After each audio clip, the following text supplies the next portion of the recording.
Hello learners, want to sound super polite? What a super polite වෙන්න උමනයිද? Right? එහෙමනම් let's learn this. අපි මේව ඉගෙන ගමු. මේ තියෙන්නේ පොඩි pattern එකක්. There is a sentence pattern. අපි එහෙම හිතමු. ලේසි එතකොට ඉගෙන ගන්න. Right? Here, would you mind if I මම මෙතෙන්ට එනකම්ම I ට එනකම්ම අරගෙන තියෙනවා. So, would you mind if I plus past simple. නිකම්ම past simple verb එකක් දාන්නයි තියෙන්නේ. නිකම් දැනට ඔන්න වැඩේ අල්ලගන්න.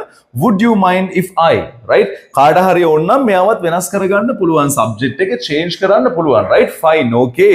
හැබැයි ඒ එක්ස්පෙරිමන්ට් කරන්න කැමති අයට විතරයි. එහෙම නැත්නම් just මේකත් එක්ක අපිට පුළුවන් ඉස්සරහට යනවා මේක හරියට ලස්සනට ඉගෙන ගන්න. Let's say, would you mind if I sat here?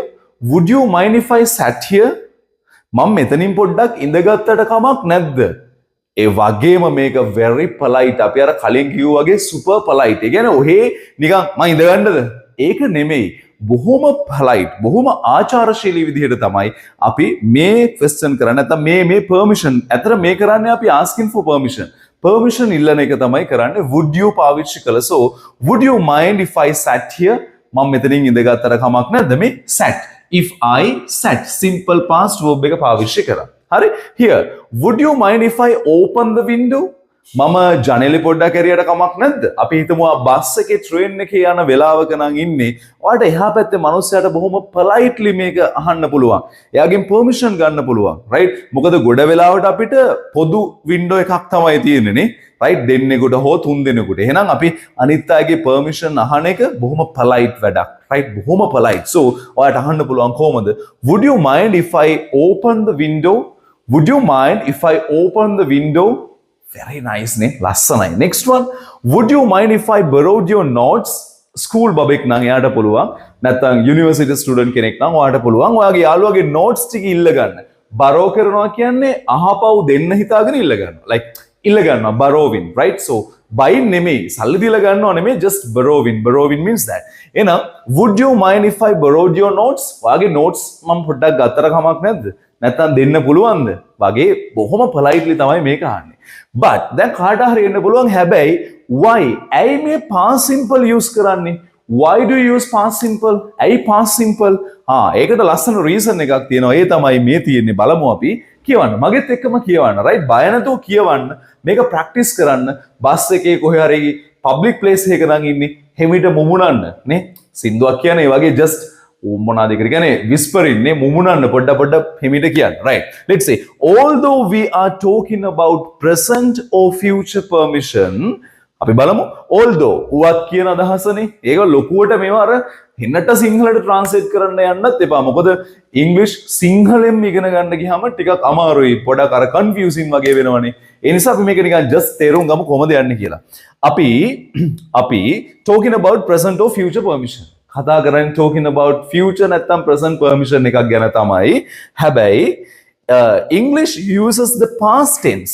මෙන්න English පාවිච්චි කරනවා past tense එක මොනවා කරන්නද? To make the request more polite and indirect. අන්න වැඩේ, right? එහෙනම් අපි past tense එක ගත්තේ ඇයි? To make it more polite. මේක ගොඩක් polite කරගන්න. ඒ වගේම indirect. අර පොල්ලෙන් ගැහුවාගේ හෙන ගැහුවාගේ අහන්න නැතුව indirect අහන්න තමයි මෙයාව පාවිච්චි කරගෙන තියෙන්නේ. right? ඔන්න එහෙනම් වැඩේ උතෙන් එනකන් හරි. දැන් බලමු කවුරු හරි ඔයාගෙන් මේ ප්‍රශ්නේ අහුවොත් කොහොමද අපි යාට response එකක් නැත්නම් පිළිතුරක් reply එකක් දෙන්නේ කොහොමද කියලා. ඒකත් ආචාරශීලී වෙන්න එපයි. වැදගත් වෙන්න එපයි. ලස්සන වෙන්න ඕන. එහෙනම් අපි බලනවා responses ටිකක් positive response එකක්. ඒ කියන්නේ කවුරු හරි වාගෙන් අහුවොත් would you mind if I sat here? මම පොඩ්ඩක් ඉඳගත්තර කමක් නැද්ද කියලා ඔන්න අහනවා. එහෙනම් අපිට පුළුවන් එයාට okay permission දෙන්න පුළුවන්. how? Here, no, not at all. No, not at all. බොහොම cool, chilling vibe එකක කියන්න පුළුවන්. එතකොට අර මිනිස්සයාට ඉඳ ගන්න හිතෙනවා. No, not at all. ඉඳ ගන්නකෝ එන්නකෝ වගේ එකක් තමයි ඒකේ තියෙන්නේ. Next one, තව එකක්. Of course not. Of course not. ඔන්න අපි හිතමු කවුරු හරි would you mind if I open the window? Of course not. Of course not. අපෝ නෑ කිසි ප්‍රශ්නයක් නෑ. window එක open කරගන්න. අන්න ආන්සර් එක දෙන්න පුළුවන්. ඊළඟට නෙගටිව් මේක රිෆියුස් කරගන්න නෑ. අනේ වින්ඩෝ එක නම් ඕපන් කරන්න එපා. මේ කෝල්ඩ් වගේ නම් සීතලයි නම් වින්ඩෝ එක ඕපන් කරන්න නැතුව යමු අපේ. ඒක politely කොහොමද රිෆියුස් කරගන්නේ? අරින්න නෑ වින්ඩෝ එක. එහෙම නැතුව පිළිවෙලකට මෙන්න එනවා වැඩේ මේ I'm afraid ඉගෙන ගන්න. I'm afraid කියන එක කෙනාව අපි පාවිච්චි කරනවා මේ වගේ මේ බොහොම politely refuse කරන්න දේවල්. I'm afraid පාවිච්චි කරනවා. ඒක හරි ලස්සනයි. හරි polite භාවිතයක් ඇත්තටම, right? I'm afraid that might not be possible. I'm afraid that might not be possible. I'm afraid that might not be possible. ඒක possible නැති වෙයි නේද මේ වෙලාවේ. අන්න බොහොම politely refuse කරගන්න පුළුවන්. ඉතින් භාෂාව ලස්සනට පාවිච්චි කරගන්න, polite විදිහට පාවිච්චි කරන්න. ඉතින් polite තැන්වල හැමතැනම නෙමෙයි, just use the language in a polite way, in a polite place. Polite place එක නතු හැන්දෑව ක්‍රිකට් ගහන ගමන් මෙච්චර polite වෙන්න ඕනේ නෑ යාළුවොත් එක්ක. But still ඉතින් පාඩයක් එක wisely පාවිච්චි කරගන්න. හරි. ඉතින් මේ තමයි අද දවසේ කතන්දරේ. එහෙනම් අපි මේ જાතිය තවත් වීඩියෝ එකකින් ආයේ හම්බෙමු. See you then. Have a nice day. Bye.